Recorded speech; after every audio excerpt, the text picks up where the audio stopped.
네, 오늘 통신 및 네트워크 개론 15번째 시간이에요. 가장 중요한 어나운스먼트는 시험이겠죠. 그래서 오늘 저녁에 이곳에서 보는데 왔다 갔다 해서 죄송하지만 어쨌든 처음에 실러버스에 쓴 대로 2시간짜리 시험으로 보겠어요. 그래서 19시부터 21시까지로 딱 되어 있고 늦게 오면 그만큼 여러분 시간을 날리시는 거예요. 딱 끝나게 이렇게 세팅을 해놨어요. 그래서 이곳으로 오시면 되고, PLMS 상에서 액세스를 하게 되니까, 종이로 안 나눠줄 거예요. PLMS 상에서 액세스를 하게 되니까, 컴퓨터든 뭐든 가져오는 게 맞고요. 그 다음에 일단 뭐, 시작하면 당연히 뭐, 한 번 딱 업로드 할 수 있든가 이렇게 되어 있어요. 그 다음에 군복무 학생들도 그래서 120분짜리로 바꿨어요. 네.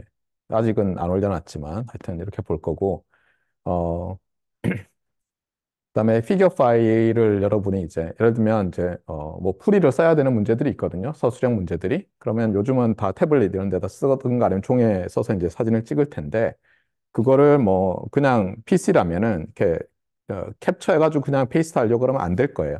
그게 아마 뭐 작년, 재작년에 계속 문제가 돼서 얘기를 했는데 뭐 잘 안 고쳐졌나 봐요. 아예 그냥 그 페이스트하면 예전에는 보였거든요. 보여서 이제 업로드 한 줄 알고 세이브해서 보면 나중에 업로드가 안 돼 있었는데 아예 그 기능을 제거한 것 같아요. 그러니까 파일로 만들어서 뭐 PNG든 뭐든 파일을 만들어서 파일을 업로드하는 걸로 하세요. 풀이를 써야 되는 문제들이 제법 있어요. 그다음에 이제 두 종류로 돼 있는데 서술형 문제는 하나는 그냥 주로 이제 말로 타이핑을 하면 되는 거거든요. 그러니까 여러분이 그 자리에다가 이제 타이핑해서 그냥 입력하면 되고요. 풀이를 써야 되는 거는 풀이를 뭐 여러분 원노트나 아니면 뭐 앱들이 많이 있죠. 그런데 쓴 다음에 그 캡처한 사진을 업로드할 수 있게 돼 있어요. 주의할 것은 뭐냐면 그 모든 문제, 서술형 문제를 하나의 파일로 해서 어디 한 문제에만 올려놓는데 그럼 우리가 이제 채점을 못 하거든요. 그래서 각 문제별로 거기 업로드하는 자리들이 다 있으니까 파일을 업로드하면 되고 사진으로 캡처하는 경우는 그걸 또 파일 하나로 만들기가 어려워서 여러 개를 업로드할 수 있게는 해놨어요. 근데 순서대로 업로드가 되도록 해주면 좋겠어요. 안 그러면 채점할 때 2페이지짜리인데 뭐 밖에 있으면 헷갈리니까. 자, 그 다음에 핸드아웃 포 챕터 4는 약간 또 업데이트를 했어요. 마지막에 조금 남았지만. 그래서 여러분들이 업데이트한 것을 다운받아서 보면 좋겠어요. 예. 지난번에 뭐 Messages from Instructor 그래서 여러분들한테 이제 어떤 뭐 Dream Driven Life, Fear Driven Life, 그 다음에 뭐 그 두 개가 섞여 있는 일종의 Anger Driven Life에 대해서 좀 얘기를 했어요. 그러면서 이제 여러분들한테 한 가지 고민을 해달라. 여러분은 이 세상을 살면서 뭘 이루고 싶으냐. 그래서 뭐 자기 만족 뭐 그러면 너무 좀 작은 것 같고 그래서 좀 큰 스케일로 해서 자아 실현이라고 하죠. 스스로 뭔가 하고 싶다.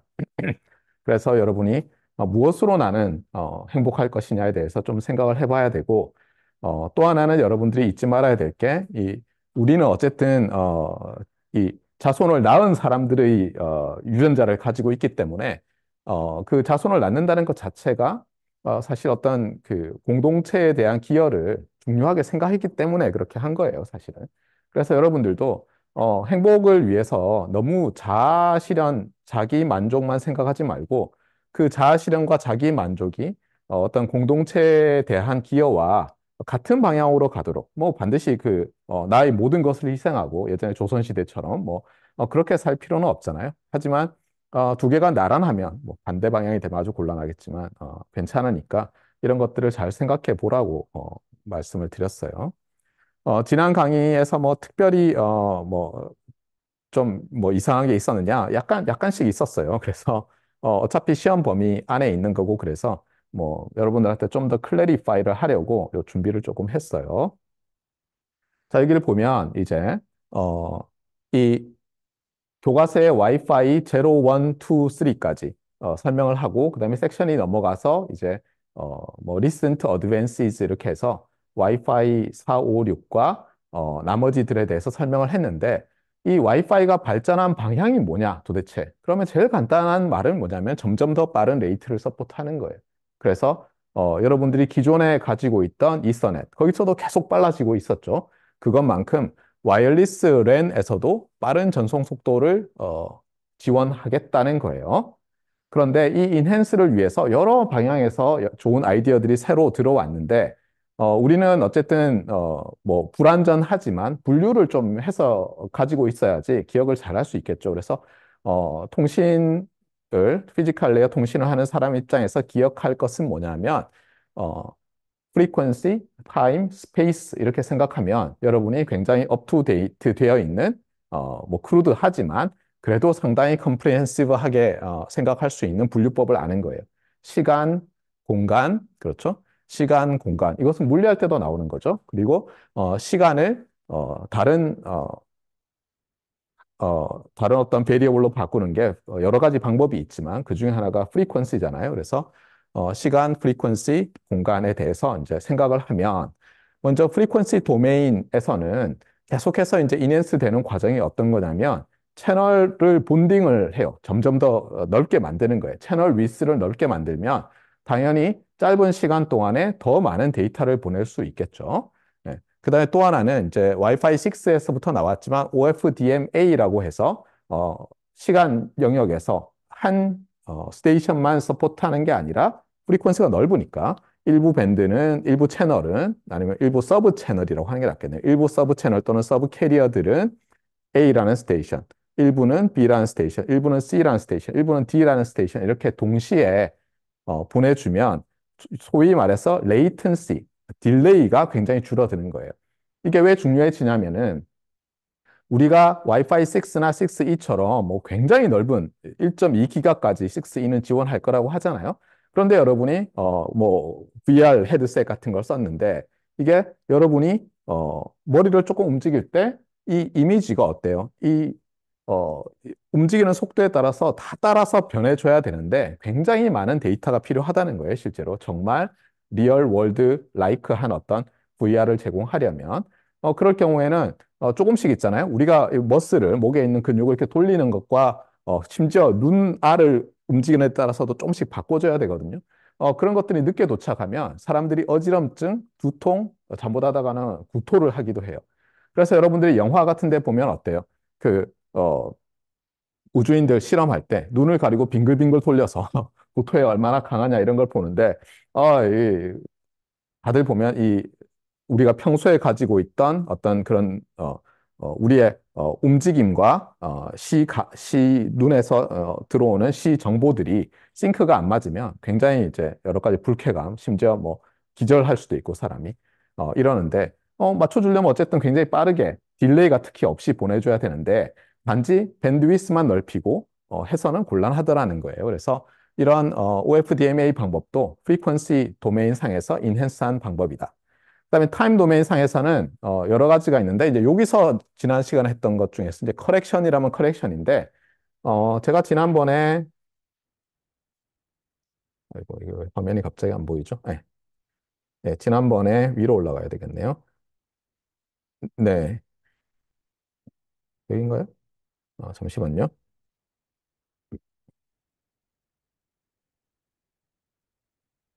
네, 아래쪽에 맞는 것 같아요. 네. 네, 여기를 얘기하면서 이 그림과 밑에 그림이 헷갈려가지고 그냥 하나만 가지고 그냥 엉뚱한 걸 설명한 것 같은데 두 개가 조금 달라요. 둘 다 어떻게 하냐면 이 소위 말해서 뭐 프레임 애그러게이션이라고 하는 그러니까 합친 거죠. 그런 기법인데 여기서는 어떻게 되냐면 이게 IP 패킷이잖아요. IP 패킷을 여러 개 그러니까 IP 패킷이라는 것은 레이어 3 L3에서의 패킷이죠. 모든 것을 패킷이라고 부르면 L3 패킷들 여러 개를 하나의 L2 패킷, 맥 프레임이잖아요. 거기에 넣는 애그러게이션 그림이에요. 이거는 아마 지난 시간에 거꾸로 얘기했던 것 같아요. 얘는 뭐냐면 얘는 보면 알겠지만 이게 네트워크 층이고 이게 링크 층이니까 이게 IP 패킷이고 IP 패킷이 이제 인캡슐레이트 됐는데 요거를 피지컬 레이어, 그러니까 파이 프레임에 여러 개 애그러게이션 한 거라서 두 개가 조금 다른 기법이에요. 하지만 두 경우 모두 뭐 어느 게 뭐 11 몇 번부터 시작됐느냐 이걸 떠나서 하고 싶은 말은 뭐예요? 하고 싶은 말은 프레임 애그러게이션을 통해서 어떻다고요? 예, 타임 영역에서 인핸스를 시켰다는 거예요. 알겠어요? 그러니까 프레임 애그러게이션은 L2에서 일어날 수도 있고 L1에서 일어날 수도 있었어요. 그 다음에 또 설명한 게 지난번에 하이 오더 모듈레이션이라고 해서 어, 심볼이라는 게 있는데 그 디스크리트 어떤 랜덤 베리어블처럼 모델링 되는데 그게 나올 수 있는 개수가 두 개다. 이것 아니면 저것이다. 그러면 한 비트고 이것 저것 그것 요것 뭐 이렇게 하면 이제 투 비트가 되는데 우리는 통신을 할 때 리얼 밸류드 밴드 패스 시그널을 보내기 때문에 컴플렉스 베이스밴드 시그널에 어떤 펄스를 곱하는 식으로 해서 전송을 할 수가 있어요. 그러니까 여기다가 복소 캐리어를 곱하고 2파이. 그러면 이게 이제 복소수라도 실제로 우리가 안테나에 인가하는 신호가 리얼 밴드 패스 시그널이 되거든요. 그러니까 다시 얘기하지만 리얼 밸류드 밴드 패스 시그널은 등가인 컴플렉스 베이스밴드 시그널이 있어요. 그래서 이 녀석을 반드시 리얼로 하지 않아도 돼요. 그래서 지난번에 본 것처럼 16쿼암이라든가 뭐 64쿼암, 256쿼암, 1024쿼암 이런 한 번에 하나의 심볼에 여러 비트를 보낼 수 있는 것들을 쓰면 당연히 같은 시간 동안에 더 많은 비트를 또 보낼 수 있겠죠.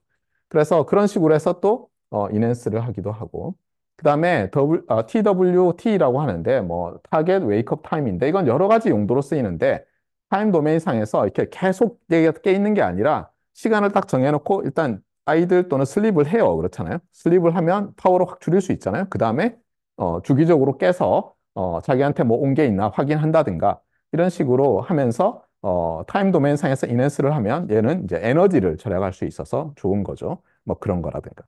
그 다음에 스페이스 도메인 상에서는 이제 여기 나와 있는 스페이셜 멀티플렉싱인데 뭐 간단히 생각하면 스페이스 디비전 이렇게 생각해도 되지만 뭐 반드시 칼같이 나눈 건 아니니까 흔히 쓰는 용어는 이제 스페이셜 멀티플렉싱이라고 해요. 그러니까 뭐냐면 안테나가 4개 있고 송신 안테나가 수신 안테나가 4개 있으면 마치 4개의 채널을 실제로 피지컬하게 채널을 하나인데 마치 채널이 4배가 된 것 같은 효과까지도 낼 수 있다는 거예요. 어떤 상황에서는. 이렇게 되면 얼마나 좋겠어요. 그래서 와이파이 456에서는 각각 마이모 기술들을 도입하기 시작했는데 처음에는 싱글 유저 마이모라고 해서 AP와 스테이션 하나 간에 파이프를 여러 개 만들 수 있는 물론 그 파이프는 물리적인 파이프가 아니죠. 물이 흐르는 게 아니라 신호가 흐르는 가상의 어떤 어, 뭐 타이프라고 생각하면 되겠고 그 다음에 다운링크에서 즉 AP에서 스테이션즈로 보내는 거죠. 이 다운링크는 AP에서 스테이션즈로 보내는 그런 어떤 멀티 유저, 그러니까 스테이션들이 여러 개 있다는 면에서 멀티 유저 마이모. 그 다음에 업링크는 이제 스테이션들이 AP로 보내는 이런 마이모까지 지원을 하게 점점 발달해서 마치 셀룰라에 있는 피지컬 레이어처럼 여러 가지 일을 이제 할 수 있게 점점 발전하는 거예요. 그 다음에 요거랑은 좀 거꾸로 가는 것처럼 보이지만 여기 보면 하이어 오더 모듈레이션을 하면 한 번에 여러 개 보낼 수 있잖아요. 근데 그렇다고 해서 반드시 몇 배씩 되는 게 아니라 소위 말해서 이제 포워드 에러 커렉션을 할 때 리던던트한 비트를 넣어요. 마치 우리가 프레임 에러를 확인하기 위해서 책선 비트를 넣을 때 추가로 뭘 넣잖아요. 그런 것처럼 우리가 데이터를 보낼 때 이 와이어리스 채널은 노이즈나 인터피어런스 이런 것들에 의해서 에러가 발생할 소지가 더 커지기 때문에 그런 에러를 스스로 코렉션할 수 있는 리시버가 뭐죠? 에러 컨트롤 코딩 중에서도 포워드 에러 커렉션이죠. 그래서 포워드 에러 커렉션 할 수 있는 코드들을 802.11a OFDM 때도 이미 조금씩 넣기 시작했어요. 그래서 지난 시간에 제가 잠시 보여줬던 여기 다시 써놨지만 여기 보세요. 11G의 이거는 11G 와이파이 3라고 우리가 부르는 녀석의 MCS 테이블이에요. 그러면서 여기서 핵심은 뭐냐면 일단 모듈레이션 심볼의 타입들을 보면 여러 개를 지원해서 64쿼암까지 그러니까 한 번에 한 심볼에 4개의 비트도 보낼 수가 있죠. 그런데 여기 보면 코딩 레이트라는 게 있는데 이게 포워드 에러 커렉션을 위한 채널 코드의 코드 레이트예요. 그럼 이게 뭔지를 알아야 되는데 지난번에 설명을 제가 안 했어요. 그래서 여기에 여러분의 어떤 인포메이션 비트가 있어요. 시퀀스가. 그러면 얘들이 이제 쭉 들어갈 거 아니에요? 그럼 여기에 바이너리가 바이너리로 인코딩 돼서 하지만 리던던트한 비트가 들어가는 어떤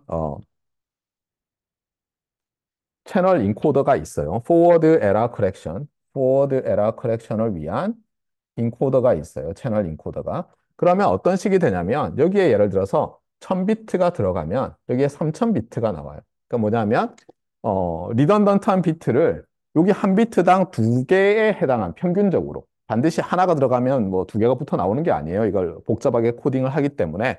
그런데 이게 리던던트한 비트가 많으면 많을수록 나중에 얘를 보냈을 때 중간에 인터피어런스 이런 게 있어도 얘를 회복하는 게 좋을 거 아니에요. 그러면 요 개수분의 얘를 코드 레이트라고 해요. 그래서 여기 한번 보세요. 코딩 레이트를 보면 코드 레이트 또는 코딩 레이트 이건 2분의 1이잖아요. 1 오버 2라는 얘기는 뭐냐면 이게 실제로 한 비트 들어가면 두 개 나온다가 아니라 나누고 나니까요. 실제로는 어떻게 자를지는 몰라요. 그러니까 예를 들면 100비트가 들어가서 200비트가 나오는 거예요. 그런 코드를 쓰고 BPSK를 쓰는 것이 MCS 인덱스 11번이라는 거예요. 이 테이블이 말하는 것은. 그 다음에 여기서 한번 보세요. 여기 코드 레이트 4분의 3인 게 있잖아요. 그런데 여전히 BPSK죠. 아, 그리고 참고로 이렇게 했더니 요거는 데이터 레이트가 6메가비트 퍼 세크였어요. 비트 퍼 세크. 그런데 얘는 똑같고 한 심볼에 2비트인데 여기서는 어때요? 4분의 3이라고 했으니까 어떻게 됩니까? 얘보다는 이제 얘는 2분의 1이고 얘는 4분의 3이니까 1.5배 좋아지겠죠. 그래서 1.5배 더 빨라진 9메가bps가 나온 거예요. 자, 그 다음에 여전히 코딩 레이트는 2분의 1인데 이번에 QPSK로 바꿨어요. QPSK는 4개가 있는 거잖아요. 심볼 컨스텔레이션 포인트가.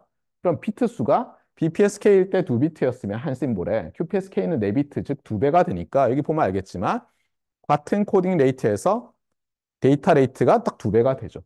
그래서 여기를 쭉 읽어보면 모듈레이션 타입이 바뀌고 코딩 레이트가 어떻게 선택됨에 따라서 어떤 데이터 레이트가 나올 수 있는지가 확인이 되죠.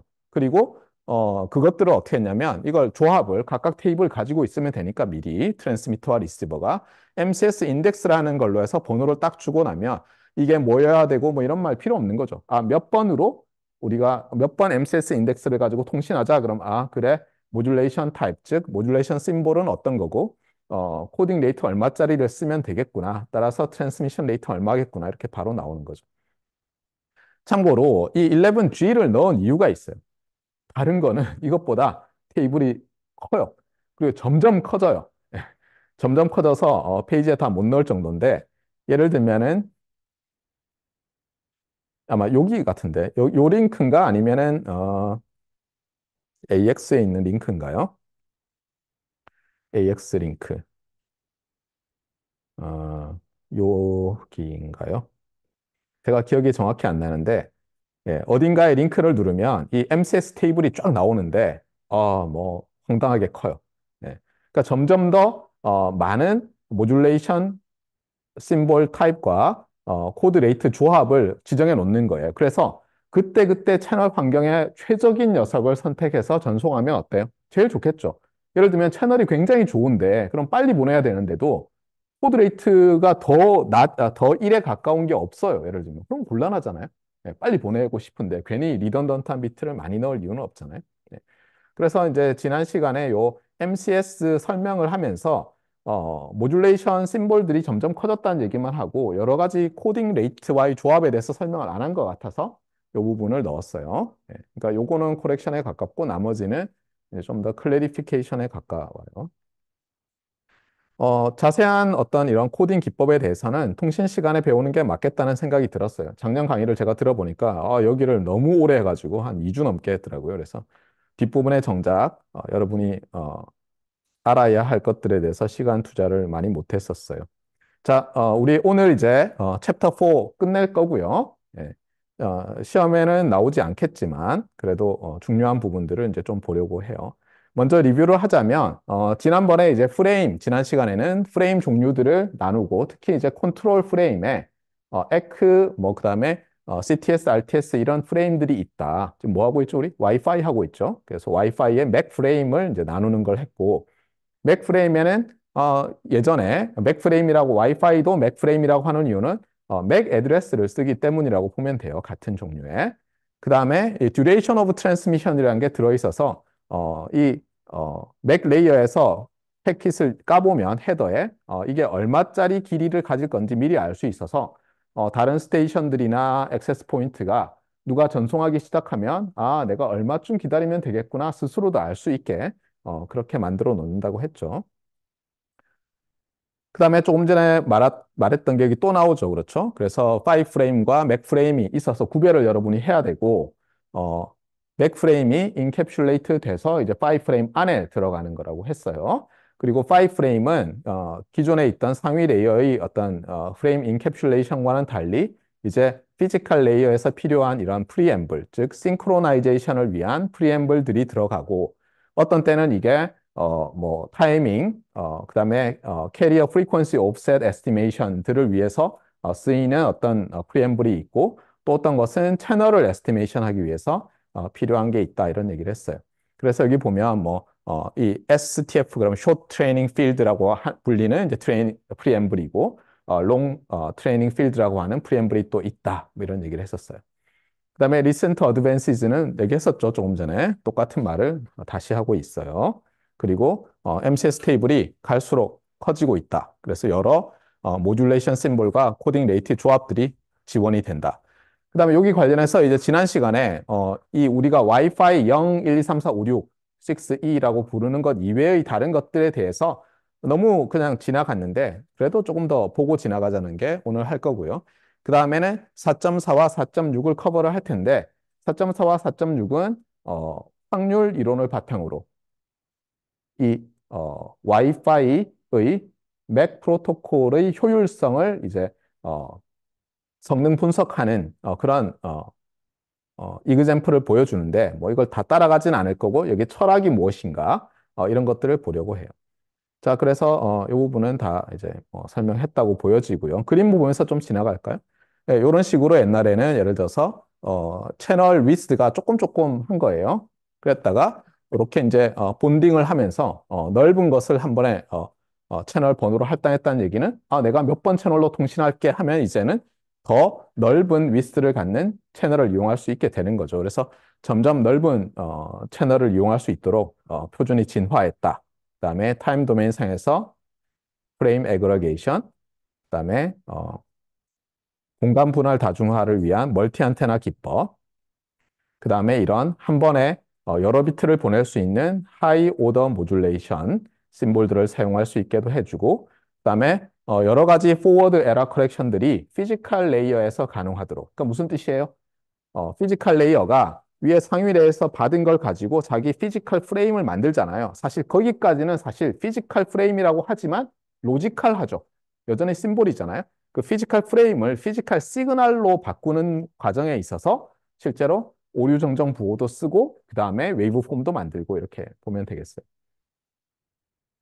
그 다음에 이제 뭐 11N은 2.4와 5기가 다 서포트했고 마이모가 있었고 이렇게 돼 있는데 여기서 지난번에 이제 뭐 설명을 다는 못했지만 일단 마이모라는 것은 멀티 인풋 멀티 아웃풋이라는 말의 줄임말이에요. 그런데 왜 그렇게 부르냐면 요 채널을 보면 여기는 이제 안테나를 제외한 요 부분을 보면 이거는 이제 라디오 웨이브가 프로퍼게이트 되는 프로포 프로포, 프로포게이션. 프로포게이션 채널이라고 해요, 여기를. 그런데 그렇게 보지 않고 안테나 입력, 안테나 출력 이렇게 묶잖아요. 그럼 마치 요 블록에 입력이 여러 개 있고 출력이 여러 개 있는 것처럼 보이고 실제로 일렉트리컬 엔지니어링 하는 사람들 중에서도 저같이 피지컬 레이 하는 사람들, 안테나를 안 하는 사람들은 여기서부터 시그널, 여기서부터 시그널로 보거든요. 타임 시그널. 그렇게 보면 컨트롤 시간에 배우는 우리가 리니어 시스템, 멀티플 인풋, 벡터 밸류드 인풋이 있고 벡터 밸류드 아웃풋이 있는 시스템으로 이 채널을 볼 수 있어요. 그래서 엄밀히 말하면 요 라디오 채널이라고 하는데 안테나 입력 안테나 여기 단에서 본 것, 안테나 단의 출력단에서 본 것, 이것을 라디오 채널이라고 하는데 라디오 채널을 마이모 시스템으로 보는 커뮤니케이션 방법인 거예요. 당연히 그러려면은 멀티 안테나가 있어야 되겠죠. 그래서 어떤 사람들은 마이모라고 자꾸 안 하고 그냥 멀티 안테나 시스템 이렇게 얘기하고 여기도 그렇게 되어 있죠. 멀티 안테나 시스템. 그래서 여기는 이제 셀룰라의 경우에 기지국, 그다음에 여기에 뭐 수신기 이렇게 모바일 스테이션 뒀지만 우리는 지금 와이파이를 하고 있으니까 이쪽이 AP, 이쪽이 뭐 스테이션 이렇게 봐도 되겠어요. 자, 여기는 말했지만 뭐 인캡슐레이션 하는 방법에 대해서 프레임 애그레게이션을 해서 인캡슐레이션 하는 그림을 보여주고 있고 그 전에 이런 표기법이 좀 많이 쓰이는데, 예를 들면 4 by 4, 그다음에 콜론하고 4라고 했잖아요. 예. 여기서 4는 트랜스미터 안테나 수, 얘는 두 번째 4는 리시버 안테나 수고, 얘는 뭐냐면 인디펜던트한 스트림 수예요. 그러니까 말했지만 안테나가 4개고 홍수실 안테나가 4개면 최대 4개까지 채널을 뻥튀기 한 것 4배만큼 뻥튀기 한 것처럼 되는데, 그것을 다 이용하니까 여기 4라고 돼 있는 거예요. 예를 들면 이걸 4 곱하기 4지만 2라고 할 수도 있어요, 실제로. 그러면 채널이 4개를 새로 만들어냈지만 2개씩 묶어서 예를 들면 동일한 신호를 보낸다거나 뭐 이렇게도 할 수 있어서 뭐 스페이셜 멀티플렉싱 그다음에 뭐 다이버시티 뭐 이런 걸 트레이드 오프 하는 데도 쓸 수 있어요. 자, 요건 얘기했고요. 자, 그 다음에 이제 우리가 와이파이라고 부르지는 않고 있지만, 또 넓은 의미에서 와이파이라고 불리는 녀석들이에요. 제가 말했지만, 와이파이 얼라이언스에서는 802.11 스탠다드 패밀리 중에서 몇 개의 어멘드먼트들만을 와이파이 456이라고 이름을 붙였고, 그러다 보니까 자연스럽게 사람들에게 매우 파퓰러했던 녀석들을 와이파이 0, 1, 2, 3까지 부른다고 했어요. 일반적으로. 하지만 넓은 의미에서는 802.11 패밀리 모든 어멘드먼트를 와이파이라고도 불러요. 그러니까 넓은 의미의 와이파이가 있고 좁은 의미의 와이파이가 있는데 이제 좀 넓은 의미로 한번 봅시다. 그래서 우리 책에서 먼저 802.11ad라는 녀석을 보고 있어요. 얘는 뭐냐면 주파수 대역이 달라요. 여기도 있지만 약 60GHz 센터 프리퀀시를 쓰는 그런 표준인 거예요. 여기는 뭐가 문제가 되냐면은 일단 RF가 비싸요. 그리고 빛이 옆방으로 안 새 나가는 것처럼 이게 전파도 이웃한 방이나 유리 이런 데서 어테뉴에이션이 굉장히 심해가지고 잘 전파되지 않아요. 하지만 높은 대역일수록 넓은 밴드위스가 비어 있어요. 우리가 빠르게 하는 방법 중에 하나가 프리퀀시 도메인상에서 넓은 채널을 갖는 거라고 했잖아요. 그런 면에서 아주 훌륭한 방법이죠. 빠르게 뭘 할 수 있는. 그래서 만들었는데 여러 가지 이유로 시장에서는 실패했어요. AD가.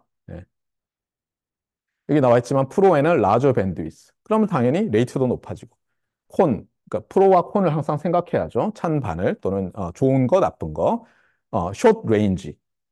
뭐 주파수가 높아질수록 이 대기에 의해서 흡수되거나 산란되는 게 더 많으니까 레인 페이딩 이런 것들. 네. 그다음에 반사됐을 때 반사되면 패스의 개인이 너무 떨어져 버려서 의미가 없을 수 있어서 라인 오브 사이트. 그러니까 뭐라고 해요? 이걸 우리나라 말로. 직선 방향? 아닌데. 시선 방향? 그렇죠. 시선이죠. 예, 시선 방향 어떤 패스가 있을 때는 되지만 안 그러면 좀 곤란해지는 경우가 있었다는 거예요. 어쨌든 별로 성공하지 못했어요. 예.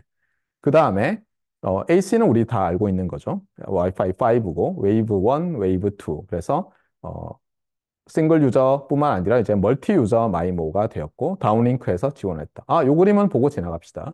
제가 아까 빔포밍이라는 게 정확하게 스페이스를 자른 건 아니라고 설명했던 게 이런 거예요. 예를 들면 지금 얘가 안테나가 4개가 있는데 AP가 다운링크 마이모니까 여기 스테이션이 3개가 있어요. 그런데 이 안테나에 말했지만 지난번에 안테나가 이 탑90이 달린 막대기라고 생각하면 두 가지를 할 수 있죠. 페이즈도 조정할 수 있고 크기도 조정할 수 있다고 했어요. 그렇죠?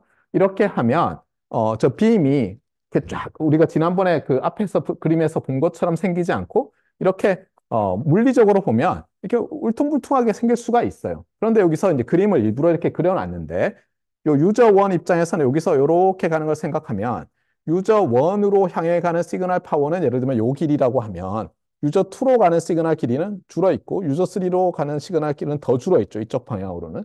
이렇게 되면 여기 있는 안테나가 받았을 때 자기한테 오는 시그널이 제일 강해서 예를 들면 어느 정도 포워드 에러 커렉션 하고 나면 이제 굉장히 통신이 잘 되는 거예요.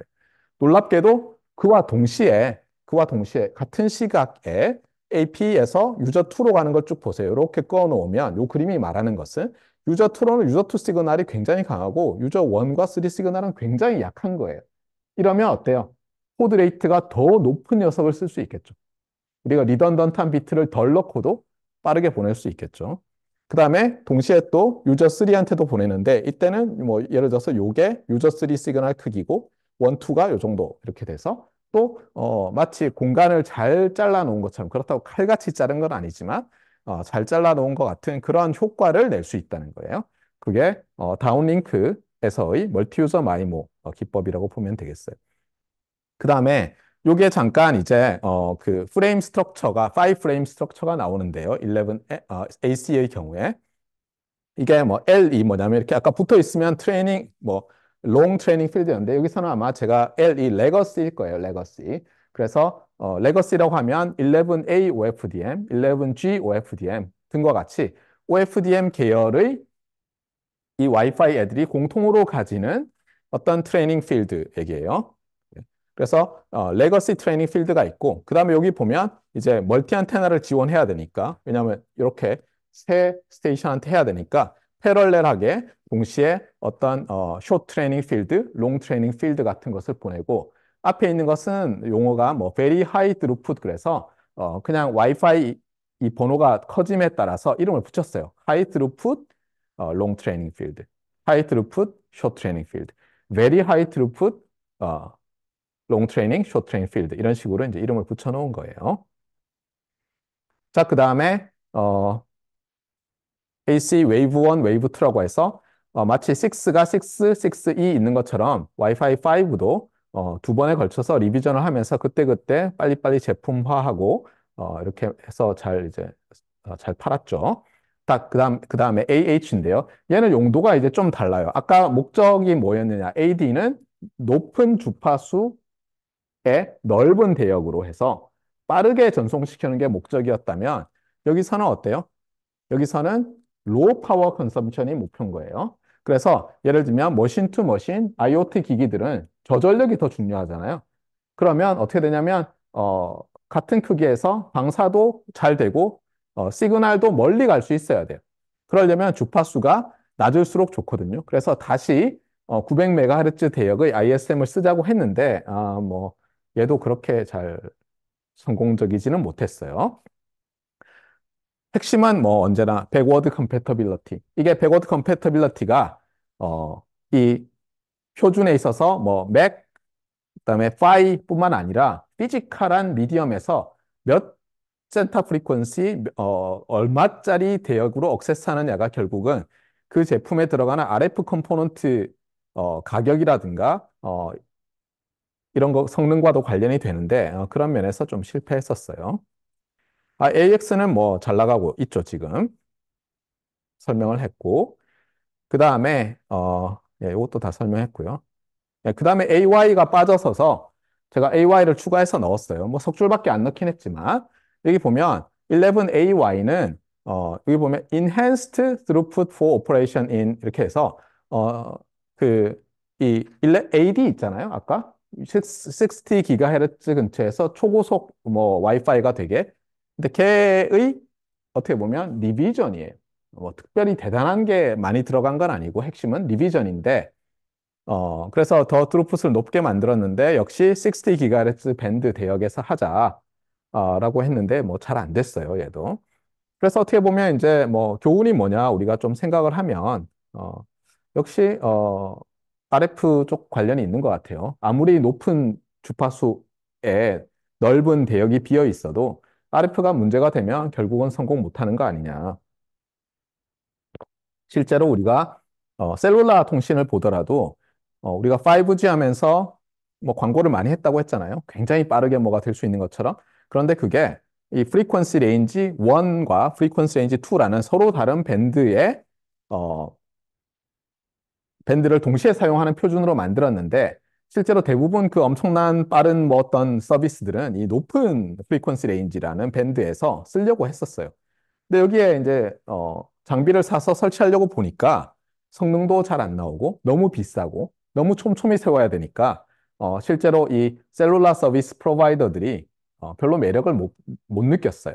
그래서 결국은 우리나라 셀룰라 서비스 프로바이더 3사가 정부로부터 비싼 돈을 주고 사용료를 사놓고는 그걸 계속 들고 있으면 벌금이 나가니까 그 뭐 몇천억 이렇게 해서 사놓고는 다 반납을 해버렸어요. 벌금 무는 게 차라리 낫겠다. 그러니까 매몰 비용으로 처리하는 게 낫겠다고 싶을 정도로.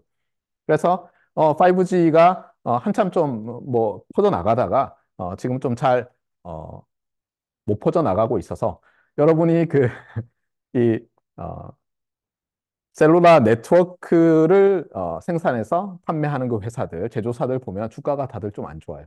에릭슨, 노키아, 뭐 삼성은 이제 섞여 있으니까 상관없는데 에릭슨, 노키아는 주로 주 종목이 그거잖아요. 그래서 주가가 별로 안 좋더라고요. 반면에 뭐 퀄컴, 브로드컴 이런 데는 뭐 날아가고 있어요. 누가 저보고 예전에 한 2년 전인가 통신 관련돼서 주식 뭐 없냐고 그래서 제가 뭐 퀄컴, 브로드컴 이런 거 좋아요 그랬더니 사신 분이 있더라고요. 돈 많이 벌었어요. 저는 뭐 했나 모르겠어요. 자, 마지막 서브 섹션은 뭐냐면 이 와이파이를 요즘은 점점 더 피어 투 피어, 그러니까 다이렉트 커넥션 에 점점 더 많이 사용하고 있더라는 거예요.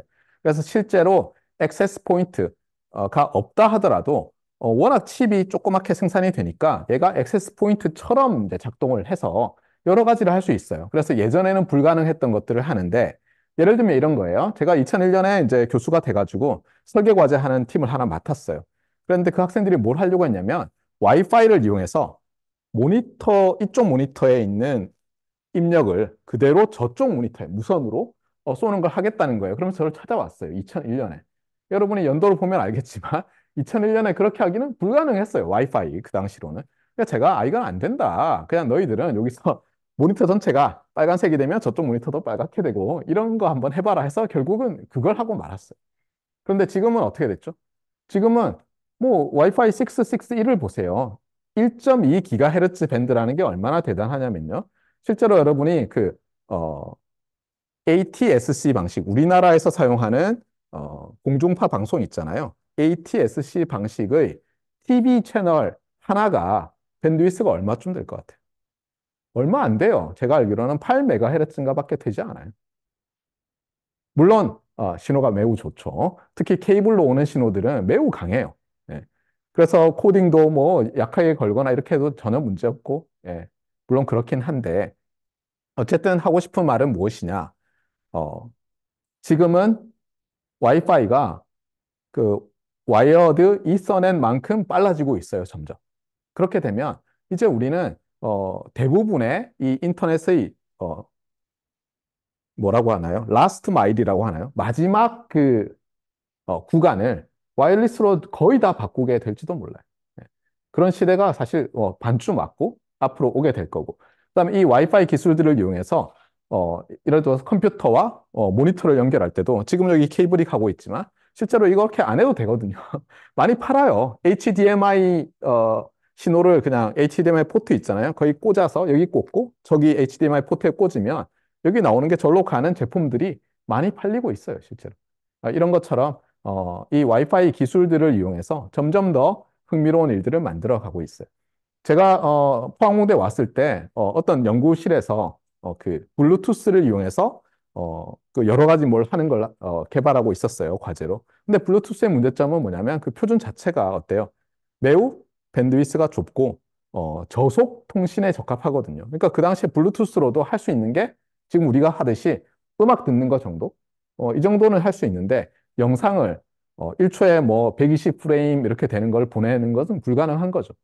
그런데 이제 점점 이게 가능해지고 있고 너무너무 편리해지고 있죠. 예를 들어 사진 같은 거 보낼 때 이제 어떻게 해요? 심지어 동영상도 핸드폰에서 너 저기 에어드랍 켜봐 또는 뭐 켜봐 한 다음에 그냥 찾아가지고 꾹 누르면 사실 블루투스와 와이파이가 연동이 돼서 서로 페어링 한 다음에 프로토콜 이런 거 서로 프로토콜에 따라서 정보 교환한 다음에 바로 이제 고속으로 보내는 그런 멋진 시대가 온 거죠. 그래서 이쪽은 계속해서 발전하고 있다. 그리고 앞으로 계속 발전할 거다. 이렇게 보면 되겠어요. 자, 이제 마지막 부분인데 4.4 섹션은 Efficiency Analysis of MAC Protocol. 당연히 와이파이의 MAC 프로토콜 분석에 관한 거예요. 그래서 이 섹션에서는 이 efficiency, 효율이라는 건데 효율이라는 것을 데이터 드루풋으로 정의하고 그 데이터 드루풋도 뭐 계산하기 간단하진 않아요. 데이터 드루풋이 어떤 파라미터에서 영향을 받느냐 이런 것을 이제 우리는 분석하는 거죠. 그래서 가능하다면 디자인 파라미터들을 최적화하길 원할 거예요. 결론적으로는 어떻게 되냐면 싱글 액티브 스테이션, 즉 무슨 뜻이냐면 와이파이 네트워크가 있는데 액세스 포인트 말고는 하나밖에 없다고 생각할 때 놀랍게도 58%밖에 효율이 안 나오더라는 거예요. 근데 이게 무슨 뜻인지 이제 좀 이따 보도록 하고요. 그러면 당연히 이제 어떻겠어요? 하나일 때 이 정도 나오면 여러 개면 얘보다 더 나오겠어요? 안 나오겠어요? 물론 이제 이게 좀 주의를 해야 되는데 스테이션 하나당 드루풋은 당연히 떨어질 거예요. 그렇잖아요. 맞습니까? 그러니까 우리는 관심 있는 게 뭐냐면 이 여러 개가 될 때 운이 좋으면 전체적으로 더 많은 비트가 오고 갈 수는 있죠. 유저별로는 낮아지지만 실제로 그렇지는 않아요. 여기서는. 하지만 다른 어떤 환경에서 분석을 하잖아요. 멀티 유저 채널을. 그럼 놀랍게도 한 명 있을 때보다 두 명 있을 때 전체적인 효율은 더 올라가요. 주파수 효율은. 그러니까 예를 들면 이런 거예요. 혼자 사용할 때는 내가 100mbps로 보냈어요. 그런데 둘이 있을 때는 각각 60mbps를 보낼 수 있다고 하면 오버롤로 보면 120mbps로 늘어났잖아요. 각각은 줄었지만. 근데 이제 여기서는 이제 그렇게 되지는 않고 갈수록 줄어드는 그림이 나와서 좀 문제가 있네 이런 생각이 드는데 보도록 합시다.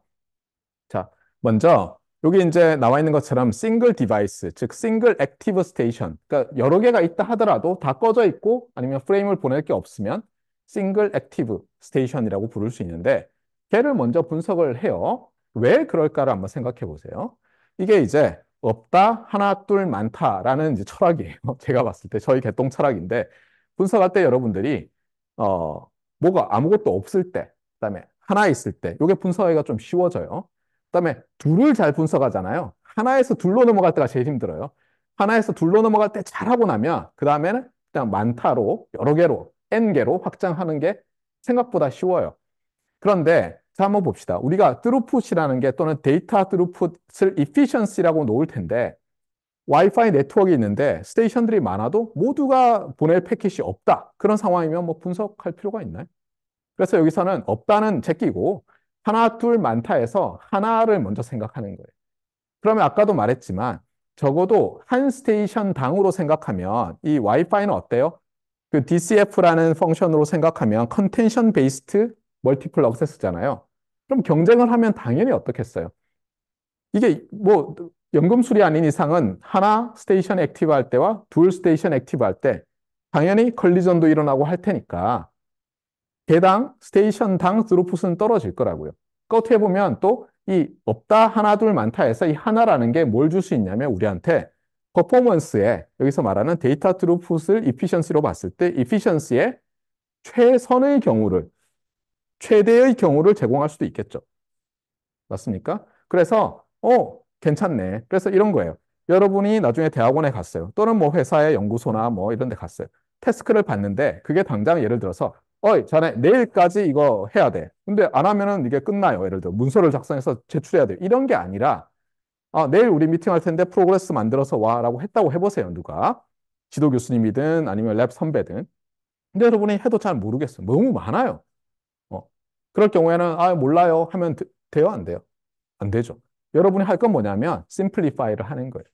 예를 들면 누가 여러분한테 자, 우리 저 와이파이의 가장 기본적인 와이파이 802.11의 맥 프로토콜 성능 분석을 내일까지 해서 발표하도록 하자. 뭐 모르겠어요, 뭔지. 그럴 때 어떻게 해요?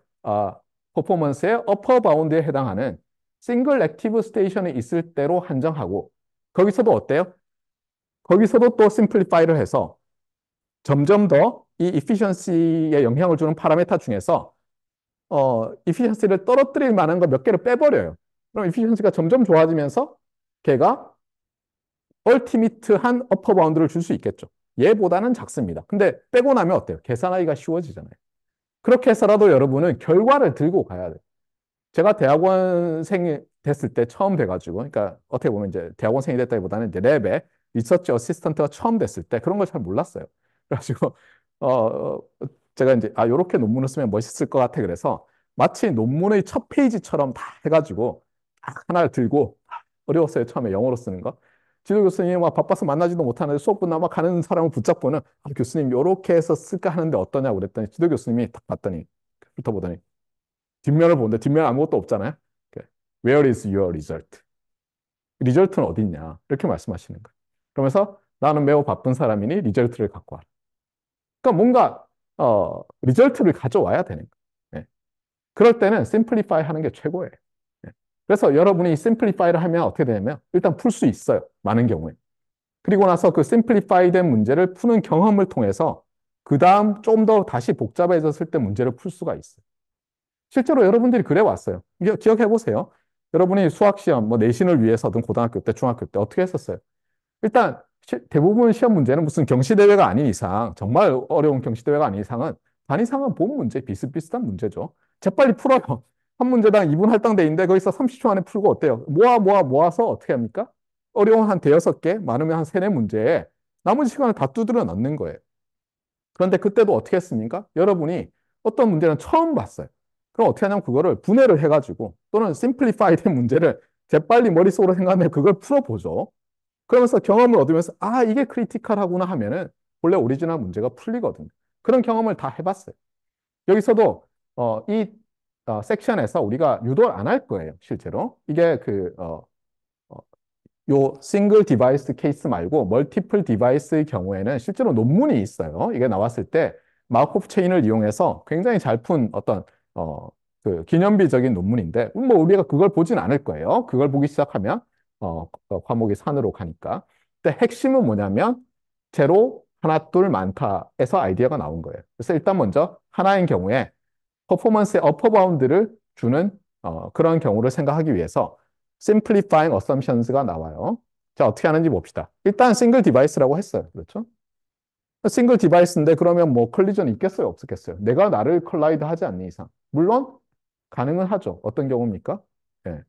AP도 보낼 게 있고, 그래서 나도 보낼 게 있으면 문제가 생길 수 있죠. 그렇잖아요.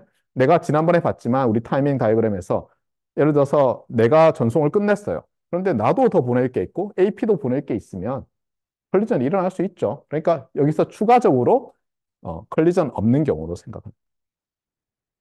그 다음에 편의상 페일로드에 있는 데이터를 1500바이트 옥텟으로 한정을 했어요. 예. 이게 우리가 맥스 민 있을 때 아마 맥스였을 거예요. 예. 왜 이렇게 하느냐? 우리가 효율을 볼 텐데 그럼 비효율이 어디서 발생해요? 오버헤드에서 발생할 수 있죠. 그 오버헤드는 처음부터 우리 맥 프레임에 들어가야 되는 여러 가지 뭐예요? 정보들, 헤더에 들어갈 정보들. 그다음에 파일 프레임에 들어갈 여러 가지 프리엠블이라든가 이런 것들. 그리고 프로토콜에서 봤듯이 맥 프로토콜은 뭐 어떻게 돼요? 프레임, 인터프레임, 스페이싱들이 여러 개가 정의되잖아요. 그런 것들에 의해서 결국 웨이스트 되잖아요. 기다려야 되니까. 그다음에 또 뭐가 있었어요? 바이너리 익스포넨셜 백오프가 있었죠. 심지어 누가 전송 끝내고 나면 심지어 내가 전송 끝내고 나도 내가 랜덤 백오프를 해야죠. 그러니까 이런 것들을 고려를 해야 되는데 여기서는 어떻게 하느냐.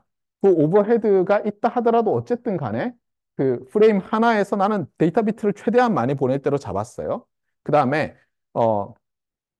CSMA 캐리어 센싱 멀티플 억세스, 그다음에 컬리전 어보이던스인데 이 컬리전 어보이던스를 좀 더 성능을 높이기 위해서 우리가 RTS, CTS라는 것을 쓸 수 있다고 했는데 걔를 넣으면 어떻게 되죠? 싱글 액티브 스테이션일 때는 당연히 오버헤드가 더 커지잖아요. 우리는 어퍼 바운드, 성능을 좋게 만드는 효율의 어퍼 바운드를 구하려고 하는 거니까 걔도 다 빼버렸어요. 그 다음에 피지컬 레이어 때문에 일어나는 레이트 리덕션 없다. 즉 무선으로 갔는데 에러가 일어나서 예를 들면 수신해서 FCS를 체크해 보니까 아 이거 버려야 되겠네. 이런 것도 없다고 보는 거예요. 그러니까 자꾸 리트랜스미션이나 이런 것들이 일어날 수 있는 소지를 없애버리면 어때요? 점점점 효율은 높아지겠죠. 그러면 정말 이건 확실합니다라고 말할 수 있는 어퍼 바운드를 구할 수 있어서 계속 뭐 없어요, 뭐는 없어요, 뭐는 없어요 이렇게 하고 있는 거예요. 그 다음에 편의상 여기서는 11B에서 11 메가bps로 전송하는 그 아까 MCS라고 한다면 그런 것들을 생각하고 그 다음에 11B에서 인터프레임 스페이싱들을 이렇게 잡고 슬롯 타임이 이렇게 잡고 뭐 이렇게 설정을 해놓고 계산을 하는데 자 그러면 이제 실제로 랜덤한 건 뭐가 있어요? 랜덤한 건 이 중에 이제 배고프 양밖에 없죠. 그렇죠? 그리고 어떻게 가정하냐면 내가 스테이션으로 트랜스미션 할 게 있다고 보는 거예요. 그래서 1500바이트를 보내는데 자 어떻게 됩니까? 내가 기다리는 배고프 양은 0에서 31까지 곱하기 슬롯 타임인데 슬롯 타임이 여기 주어졌잖아요. 그래서 얘들을 가지고 이제 계산을 하면 이렇게 돼요. 여기 있는 녀석들 프리앰블 뭐 이런 걸 해가지고 다 두드려 넣어서 계산을 하면 평균적인 백오프 양이 310 마이크로 세컨드예요. 네. 그 다음에 이 데이터 프레임에서 여기 나와 있지만 프리앰블, 헤더, 맥 헤더, 아까 데이터는 1500바이트라고 옥텟이라고 했잖아요. 그 다음에 CRC까지 다 넣어서 보니까 어떻게 되냐면은 에크까지 해서 다 넣었더니 토탈 에버리지 오버헤드가 내가 패킷 하나 딱 보내고 종료될 때까지 에크까지 받았어요. 그때까지 788.9 마이크로세크가 걸리더래요. 이건 뭐 계산할 수가 있어요. 이런 걸 내지는 않을 거예요. 걱정하지 말아요. 자, 그러면 이제 봅시다. 이 데이터만 생각하면 만약에 데이터만 11 메가bps로 보내졌다면 1090.9 마이크로세크가 필요했을 거예요. 그래서 어떻게 되냐면 오버헤드와 저 데이터만 보내는 시간을 다 더하면 토탈 시간이 나오죠. 1500바이트를 딱 보내고 에크까지 받고 완전히 종료할 때까지. 그러면 끝나고 나면 또 백오프 생산하고 할 테니까 전송이 끝났으니까 요거고. 그다음 이게 시간이고. 그다음에 여기는 비트 수로 해야 되니까 1500 곱하기 8 해야지 바이트가 비트로 바뀌죠. 그래서 보니까 비트 퍼 마이크로세크가 되고 해보니까 6.38 메가bps가 됐어요. 그런데 만약 오버헤드가 없다면 우리의 피지컬 레이어 서킷들은 어때요? 아까 11메가bps로 전송할 수 있다고 했잖아요.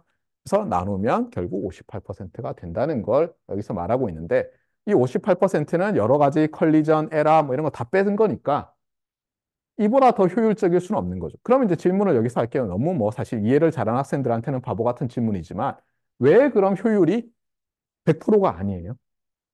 왜 효율이 100% 아니죠? 당연히 1500 바이트를 보내는데 헤더도 있고 부터 테일도 있고 인터프레임 스페이싱도 있고 에크도 받아야 되고 랜덤 백오프도 해야 되니까 그런 걸 다 감안했더니 이렇게 되더라고요. 됐죠? 자, 그러면 이제 우리가 어퍼 바운드를 구했으면 로어 바운드를 구해야 될 거 아니에요. 예를 들면 파이라는 값을 알고 싶은데 여러분이 그땐 큰 값, 작은 값 이렇게 봅시다. 4보다는 작아요. 이렇게 했어요. 자, 그러면 무엇보다 큰지를 찾아내야 되잖아요. 네. 그래서 여기서는 이제 어떻게 하냐면은 일종의 worst case analysis를 하는 거예요. 그러면 upper lower bound 안에 있다라고 말할 수 있죠. 사실 too good to be true는 뭐예요? upper bound와 lower bound가 차이가 별로 없는 거예요. 그럼 항상 그 안에 성능이 있는 거죠. 물론 그런 경우는 잘 없고 대부분의 경우에는 이 upper lower bound를 타이트하게 만들려면 좀 복잡한 계산들이 필요해요. 근데 여기서는 어쨌든 worst case를 이제 만들기 위해서 이 비안치라는 사람의 논문에서 사용한 방법인데 이제는 임의의 n개예요. 하나, 둘, 많다인데 둘을 안 하고 그냥 많다를 했어요. 주의할 건 뭐냐면 여러분이 이 제로, 하나, 둘, 많다를 할 때 정말 주의할 게 있어요. 제로 하나는 쉬워요. 그래도 둘이 딱 되는 순간부터 너무너무 복잡한 경우가 있어요. 그때는 오히려 그냥 n개로 놓는 게 편할 때가 있고 왜냐하면 뭘 할 거냐면 우리가 n개로 놓은 다음에 어심토틱 어널리시스를 하는 경우가 많아요. 그러니까 이것도 n도 그냥 충분히 큰 n이기 때문에 리미트 n이 무한대로 갈 때 분석을 하는 게 훨씬 쉬울 때가 있어요. 물론 그럴 때는 어때요? 밴드위스도 같이 커진다거나 뭐 이렇게 해줘야지 안 그러면 이제 문제가 생길 수가 있어요. 그때마다 문제에 따라서 이제 에심토틱 어널리시스 하는 테크닉은 조금씩 다르니까 그걸 말하지는 않을 거고요. 여기서는 그냥 n으로 해요. 제로, 하나, 둘, 많다인데 그냥 둘 안 하고 n개로 했어요. n개로 하면서 워스트 케이스를 생각하니까 모든 스테이션이 n개의 스테이션이 보낼 데이터가 있어요. 자, 그럼 어떻게 되죠? 어떤 successful transmission이 딱 끝나자마자 n개의 스테이션이 전부 어때요? 백오프 타임을 각자 제너레이션해서 기다리다가 어때요? 내가 가장 빨리 카운터가 제로가 되면 난 딱 트랜스미션을 하고 그러면서 나는 어때? 기다리면서 내 카운터가 제로가 될 때 다운 카운팅을 하면서 어때요? 캐리어를 센싱하고 있어야 되죠. 그래서 누가 트랜스미션 하면 아이고 누가 트랜스미션 하네 그러면서 신호가 오면 까가지고 몇 분 걸리는지도 대충 보고 이런 짓을 하는 거죠. 자, 그런데 얘를 그러면 어떻게 분석할 거냐? 당장 어때요? n개의 스테이션들이 랜덤 넘버를 만들잖아요. 그럴 때 무슨 일이 일어날지를 여러분이 할 수 있어요. 각각 예를 들어서 32개의 가능한 랜덤 넘버를 만들었다고 해보세요. n개가. 그러면 32에 n승이 되잖아요, 벌써. 그렇잖아요? 32개의 초이스가 n번이나 있어요. 그걸 어떻게 분석할 거예요? 굉장히 황당한데, 물론 시메트리가 있어요. 예를 들면 우리가 소트를 해요. 랜덤 넘버를 제너레이션 한 다음에 소트를 하면 제일 낮은 백오프 양이 나온 애가 있을 거 아니에요. 걔가 어쨌든 트랜스미션을 먼저 할 거 아니에요. 그래서 걔 기준으로 소트한 다음에 하면 이제 경우의 수가 확 줄어들긴 하는데, 그래서 이제 이런 퍼포먼스 어널리시스가 지금 보면 굉장히 쉬운 것 같지만 처음에 한 사람들은 온갖 꼼수를 다 써요. 뭐와 뭐는 등가이고, 따라서 이게 어, 계산을 할 때 그냥 아무렇게나 내가 시뮬레이터를 만들면 익스포넨셜한 어떤 그러니까 콤비나토리할한 문제가 돼버리는데, 머리를 잘 썼더니 리덕션이 돼서 폴리노미알 타임에 계산할 수 있는 경우가 있어요. 이렇게 되면 이제 용이 되는 거죠. 옛날에 용이 많이 됐어요. 저희 지도 교수님도 용이 됐고 막 그랬어요. 저희 지도 교수님이 28살인가에 탑 10 스쿨의 교수가 됐어요. 예.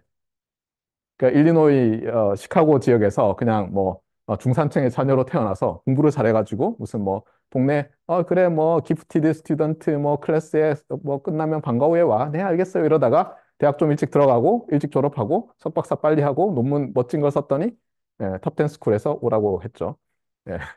뭐 하여튼 미국에는 그런 게 많이 있어요. 저도 우리나라를 월반을 좀 활성화시켜야 된다고 생각해요. 문화도 바꾸고. 예, 우리나라 문제가 월반을 하잖아요. 영재학교 이런 데서 이제 어린애들이 들어오면 적응을 못하는 그런 문화가 좀 있는 것 같아요. 선행학습보다는 월반이 답이다라고 저는 생각하는데.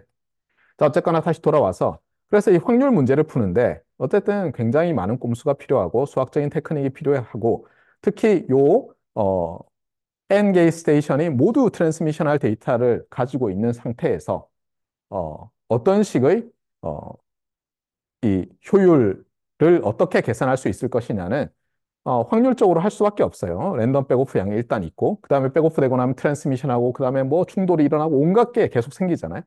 이것을 마코프 체인이라는 것을 이용해서 뭐 이렇게 스테이트를 나타내고, 스테이트도 어때요? 그냥 파이널 스테이트 머신 할 때 스테이트 0, 1, 2, 3 하는 그런 게 아니라 스테이트도 세부로 나누기 위해서 이렇게 뭐 매트리스 형식으로 배열을 해놓고는 스테이트 트랜지션을 정의하고, 이렇게 하면 재밌는 건 뭐냐면 얘가 어떤 그 제어 시간에 나오는 그 매트리스 이발브 되는 것과 비슷한 것들이 나와요. 뭐 리카트 이쿠에이션 이런 것도 나오고 그럴 수 있어요. 그래서 분석을 하면 놀랍게도 평균적으로 어떠다라는 평균을 계산하는 것이 벡터 매트리스 곱으로 되어 있는 이터러티브 알고리즘 이런 걸로 나올 때가 많고, 그것의 어떤 극한 값을 구하기 위해서는 우리가 수학 시간에 배웠던 아이겐 밸류 디컴포지션을 한 다음에 뭘 리미트를 취하거나 이런 일들이 막 나와요. 그래서 여러분들이 얘를 분석하면 이제 결과가 나온다는 거예요. 그런데 트릭들이 또 뭐 중간에 있어요. 언노운 값을 p라고 놓고 걔를 가지고 뭐 미니마이즈를 한다거나 맥시마이즈해서 바운드를 구하고 하는 기법들은 우리가 알로하 슬라티드 알로하 할 때도 이미 나왔었어요. 그래서 하고 싶은 말은 뭐냐? 어, 여기서는 이제 이렇게 됐다는 거예요. 자, 이쪽이 네트워크 드롭풋이에요. 그러니까 여기가 디바이스 수고. 아까 제가 얘기했지만 디바이스 수가 늘어날 때 어때요? 전체적인 어쨌든 주어진 밴드위스 내에서의 스루풋은 다 더하고 나면 커질 수도 있다고 했죠. 그런데 여기서는 그렇지는 않아요. 여기서는 보면 어, 여기서는 유저 수, 디바이스 수가 늘어나면서 이렇게 줄어들어요. 네트워크 드루풋이. 그리고 개별 네트워크가 가지는 스루풋도 어때요? 요것을 개수로 나누면 줄어들겠죠, 당연히. 이게 왜 그렇겠어요? 여기 보면 요 축은 오버롤 트루풋이고 이쪽은 컬리전 프로바빌리티예요. 컨디셔널 프로바빌리티긴 하지만, 그래서 컬리전이 점점 많이 일어나니까 점점 오버헤드가 더 커지는 거죠. 그래서 이런 결과가 나오더라라는 게 이 어널리시스가 말하고 있는 거예요. 자, 이렇게 해서 뭐 4.4는 끝나고요. 4.6의 어펜딕스라고 해서 이제 이 교과서 저자들이 네트워크 전공하는 이제 교수들이니까 여기 필요한 수학에 대해서 좀 알려주고 있는데, 제가 그쪽은 커버하지 않고요. 여기에 대해서는 여러분이 컴퓨터공학과에 컴퓨터 네트워크 수업을 들으면 이런 것들이 다 나와요. 그래서 그런 걸 보시면 되겠어요. 자, 여기까지 이제 챕터 4였고요. 우리 드디어 이제 챕터 5에 들어갑니다. 그래서 챕터 5는 이제 제목이 라우팅이에요. 자, 라우팅은 이제 어떻게 되느냐? 라우팅이 뭐죠? 네. 네. 아, 그래요? 네. 저 올리도록 할게요. 일단 보세요. 네. 챕터 5는 라우팅인데,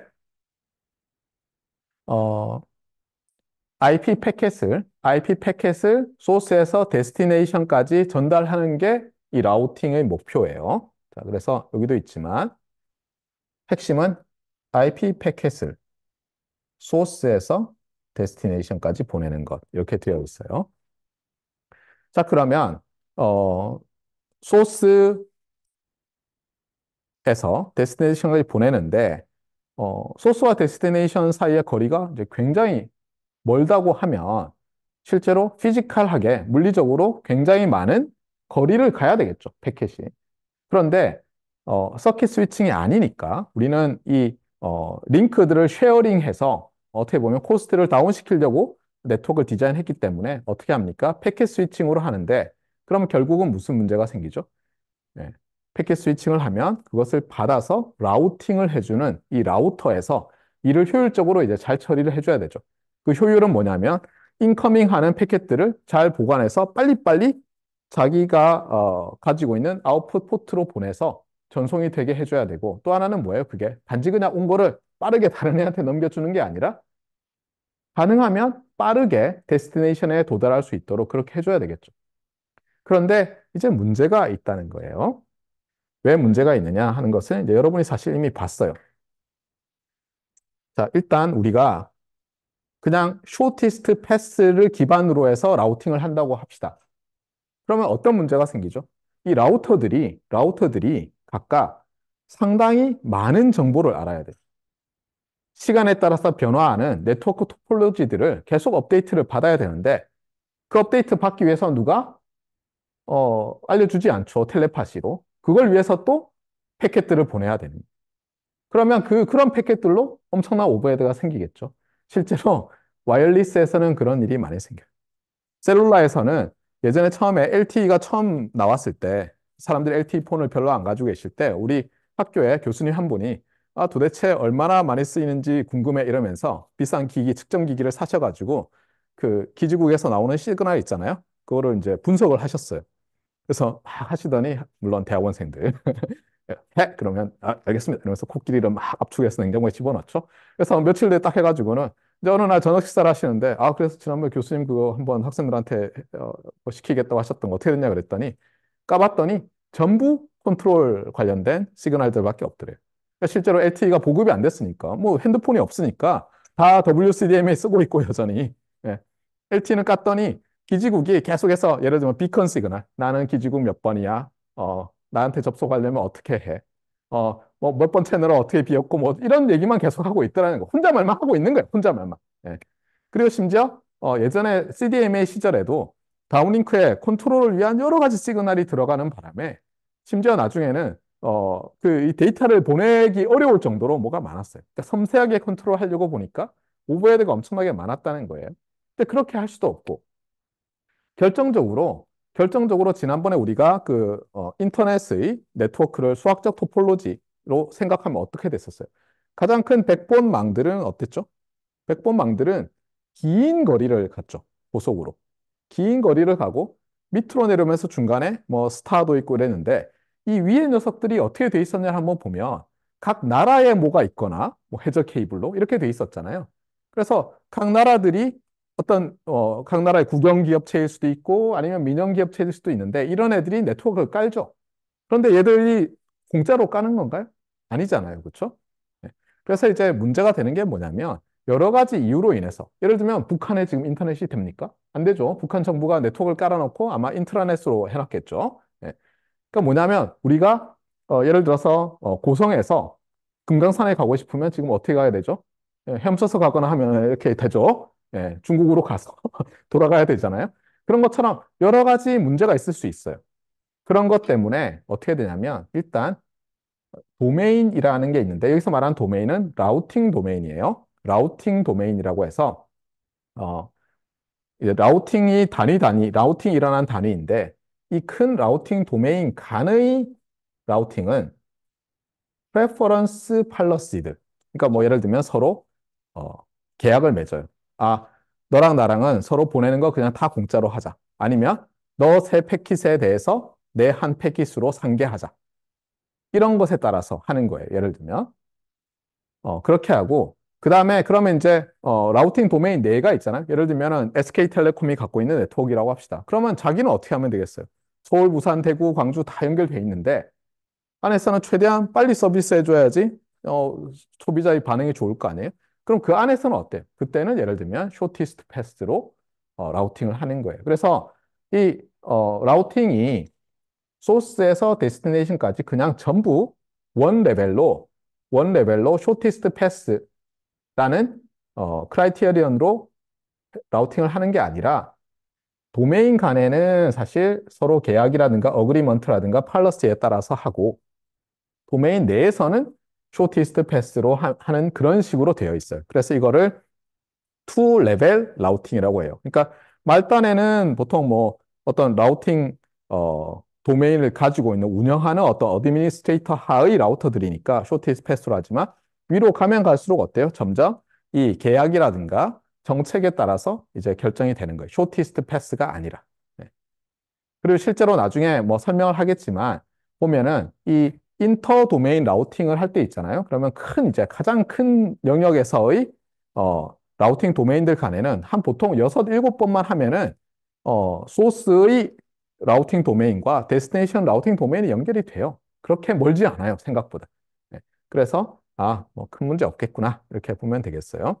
그리고 또 하나 우리 이 챕터에서 말하는 것이 이렇게 유니캐스트, 즉 소스 하나에 데스티네이션 하나 있을 때를 위주로 하지만 연구하는 사람들은 이 애니캐스트와 멀티캐스트도 중요하고 실제로 지금 저게 뭐 내부에서는 그 인트라 도메인에서는 그 네트워크 서버를 설정하는 데 따라서 저걸 할 수 있거든요. 그래서 저런 것들이 다 기법들이 실제 라우터들에게 이제 들어 있다고 보시면 되겠어요. 그래서 애니캐스트, 멀티캐스트일 때는 또 우리가 어떤 것을 고려해야 되나? 특히 멀티캐스트와 관련해서 네트워크 코드 또는 네트워크 코딩이라는 기법이 있어요. 거기에 대해서 여러분들이 이제 보게 될 거예요. 자, 처음에는 그래서 이제 소스 하나, 데스티네이션 하나인 유니캐스트 라우팅에 대해서 볼 거예요. 유니캐스트 라우팅에서 제일 중요한 것은 먼저 이 노드들, 이 노드라고 하면은 뭐 좀 뭐 헷갈릴 수 있지만 간단히 얘기하면 네트워크에 있는 컴퓨터들이라고 볼 수 있는 거죠. 네. 얘들을 이제 도메인으로 엮어놨는데 특히 여기서는 라우팅 도메인이라는 것들로 묶어놨어요. 그리고 각각의 도메인은 그 안에 라우터들과 그, 인티리어 게이트웨이라는 라우터들과 익스티리어 게이트웨이라는 라우터들이 있어요. 그래서 어떻게 되냐면 예를 들어서 우리가 이렇게 요게 어떤 라우팅 도메인이라고 하면 얘들이 이제 라우터들이라고 합시다. 그러면 예를 들어서 얘는 이웃한 또 다른 라우팅 도메인에 있는 녀석과 연결이 된다면 얘는 익스테리어 게이트웨이라고 하는 라우터고요. 게이트웨이 라우터. 얘는 예를 들어서 이렇게 돼 있다면 요 녀석들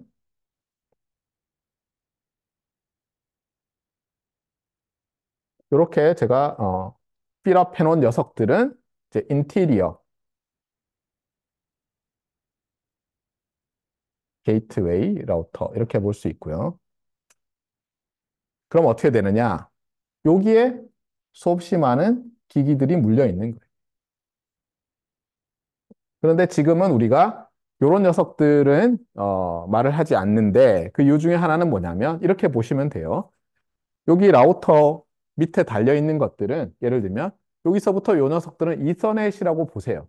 그러면 지금 우리는 이서넷과 그러니까 레이어 1, 2에서 정의되는 이서넷과 레이어 3에서 정의되는 IP 이 패킷을 분리하고 있잖아요. 그래서 지금 IP 패킷의 라우팅을 얘기하니까 IP 패킷이 되어야지 이 라우팅 얘기를 할 수 있잖아요. 그래서 이게 이서넷에 연결돼 있는 거라면 얘들은 일단 무시하는 거예요, 지금은. 알겠어요? 그래서 이 챕터에서는 IP 패킷을 받은 라우터가 어떻게 IP 패킷을 다른 녀석한테 넘겨주느냐예요. 아시겠죠? 물론 요 라우터와 요 라우터는 또 어때요? 자기들끼리 호환되는 레이어 1, 2가 있어야죠. 그게 광이든 뭐든. 그런데 여기서 그것은 무시하는 거예요. 실제로 얘와 얘가 이서넷으로 또 연결돼 있을 수도 있어요. 하지만 지금은 IP 패킷이 이동하는 것들만 가지고 그림을 그리는 거예요. 그러니까 실제로는 어떻게 되냐면 말했지만 여기에 호스트 컴퓨터가 있으면 소스가 얘가 어플리케이션에서 패킷을 만들어서 계속 인캡슐레이션 돼서 레이어 1, 그 다음에 레이어 0를 통해서 가서 중간에 라우터가 있으면 또 올라가서 레이어 3까지 가서 또 프로세싱이 돼가지고 또 인캡슐레이트해서 나가고 하잖아요. 그런데 우리는 이 레이어 3 입장에서만 보는 거예요. 예, 그래서 만약 여기서 이쪽으로 가는 게 레이어 3 이 녀석이 아닌 것과 관련된 거라면 다 빼버리고 큰 것만 지금 보고 있는 거예요. 자, 그리고 이렇게 익스테리어인 녀석은 이게 경계에 있다고 해서 보더라고도 불러요. 그래서 보더 게이트웨이인 라우터가 있고 인티리어 게이트웨이인 라우터가 있다. 이렇게 지금 보면 되겠어요. 그래서 이거 구별을 잘 하고요. 근데 이제 헷갈리는 건 뭐냐면 우리가 이 라우터라는 녀석이 폼이 좀 나잖아요. 그러다 보니까 우리가 홈 라우터, 홈 와이파이 라우터라고 하는 상품이 있어요. 학술적으로 과연 이게 맞느냐인데 실제로 대부분 홈 라우터들은 라우터가 아니에요. 사실은. 그냥 라우터가 아니라 여전히 이서넷 기기예요. 예. 이서넷 기기인데 그냥 뭐 그거를 뭐라고 부르겠어요. 뭐 어댑터는 아니고 그렇잖아요. 그래서 그냥 폼 난다고 라우터라고 하는데 걔들 빼버린 거예요. 걔들 아니에요. 예. 정말 IP 패킷을 크게 라우팅하는 녀석들에 대해서만 얘기를 할 거예요. 참고로 여러분 중에 의문을 가지고 있는 학생이 있을 거예요. 잠깐 알겠는데 우리 와이파이도 배웠고 레이어 1, 2에서 정의되어 있는 이서넷도 배웠어요. 그런데 예전에 IP 패킷 얘기를 하면서 이서넷 패킷 얘기, 프레임 얘기를 하면서 어드레스 하는 방법이 다르다 그랬잖아요. 그럼 예를 들어서 이런 거예요. 누가 여러분한테 맥 프레임을 줬어요. 그러면 그걸 보고는 여러분이 해야 될 게 뭐예요? 맥 프레임을 보면 그걸 까가지고 열어봐야죠, 그렇죠? 예. 그러면 안에 IP 어드레스가 있죠. 그럼 거꾸로 한번 생각해 보세요. 자, 여러분이 IP 패킷을 만들었어요. 그걸 맥 프레임으로 바꾸려고 하면 뭐가 필요하죠? 이 IP 어드레스를 어떻게 맥 어드레스로 바꾸는지를 알아야 되잖아요. 근데 그런 얘기 한 적이 없잖아요, 사실. 그래서 지금쯤 이제 의문이 들 거예요. 뭔가 배우고 있는 것 같은데 여전히 아직도 잘 모르겠어요. 인터넷이 뭔지. 근데 그거는 아직 안 해서 그렇고, 요 다음 챕터에서 나와요, 실제로. 그러니까 조금 기다리고 지금은 지금까지 와이파이 열심히 하고 이서넷 했는데 왜 연결을 안 해주냐는데 연결 지금 안 돼 있고 다음 챕터에서 할 거니까 좀 참으세요. 이번에는 어쨌든 IP 패킷을 라우팅하는 레이어 3에서 일어나는 일을 주로 이제 보려고 하는 거예요. 자, 그러면 먼저 말했지만 인터 도메인 라우팅은 어떻게 한다고요? 쇼티스트 패스로 하지 않는다는 거. 팔러시, 어그리먼트 이런 베이스로 해요. 그리고 여기도 나와 있지만 예, 여기도 있잖아요. 티피컬 패스가 놀랍게도 전형적인 패스가 a dozen domains 몇 개 안 지나가요. 평균적으로 한 6개면 가는 거예요. 굉장히 놀랍죠. 그러니까 굳이 뭐 아주 복잡하게 할 필요가 없는 거예요. 쇼티스 패스 큰 문제 없어요. 그런데 인트라 도메인 내에서는 물론 도메인 내에서도 이제 또 운영하는 사람들이 조금씩 다를 수 있는데 그때는 쇼티스트 패스로 해서 우리가 최대한 빠르게 전달하려고 한다는 거예요. 다시 말하지만 왜 투 레벨로 해놨느냐? 그냥 원 레벨로 쇼티스트 패스로 하면 왜 안 되느냐라는 질문을 꼭 해야죠. 그러니까 여러분이 여기서 또 교훈이 뭐냐면 이걸 잘해야 돼요. 어떤 책 이름이죠. 근데 사실 이게 더 중요해요. Why not이라는 질문이 중요해요. 제가 예전에 이제 그 어드미션 관련돼서 일을 하다 보니까 제가 그 전에 있던 학교에서도 미국에서 학교에서도 학과에서 이제 대학원생 입학 관련해서 서류를 보다 보니까 어떤 그 학생의 스테이트먼트 오브 퍼포스가 굉장히 인상적이었어요. 자기는 평생 Y보다는 Why not에 신경을 많이 쓰고 살았대요. 자기는 언제나 누가 뭐 설명해 주면서 이건 이래서 그래 그러면 왜 그게 안 되느냐를 신경을 썼는데 그게 자기를 다른 사람들보다 좀 앞서는 생각을 하는 사람으로 만들어 줬다는 거예요. 네. 그래서 여러분들도 한번 누가 이건 이래서 그래라고 하잖아요. 왜 안 되는 거야 하고 다시 생각해 보세요. 네. 그거 아니면 방법이 없나? 뭐 이런 거 있잖아요. 그래서 여기서 이제 질문하는 거 뭐냐면 왜 투 레벨로 해놨느냐? 그래서 다시 얘기를 하지만 첫 번째는 이제 스케일러빌리티 문제도 있어요. 예. 이 전체 네트워크를 가지고 수없이 많은 라우터들이 있는데 심지어 어떤 나라의 그 나라에 해당하는 라우팅 도메인은 라우터들만 수천 개가 되는데 그거를 서로 토폴로지를 다 알아야 돼요. 쇼티스트 패스로 하려면. 그걸 위해서 네트워크가 플러드 될 수는 없잖아요. 두 번째는 뭐냐면 말했지만 도메인 어드미니스트레이터의 팔러스인데 그거는 말했지만 뭐 계약이라든가 이런 문제도 있고 여러 가지 고려해야 될 게 있다 보니까 이런 문제로 인해서 투 레벨로 되어 있다는 거예요. 자, 오늘 여기까지 하고요. 업로드가 안 돼 있다고 하니까 최대한 빨리 제가 강의 노트 새로 업로드 해놓도록 하겠습니다.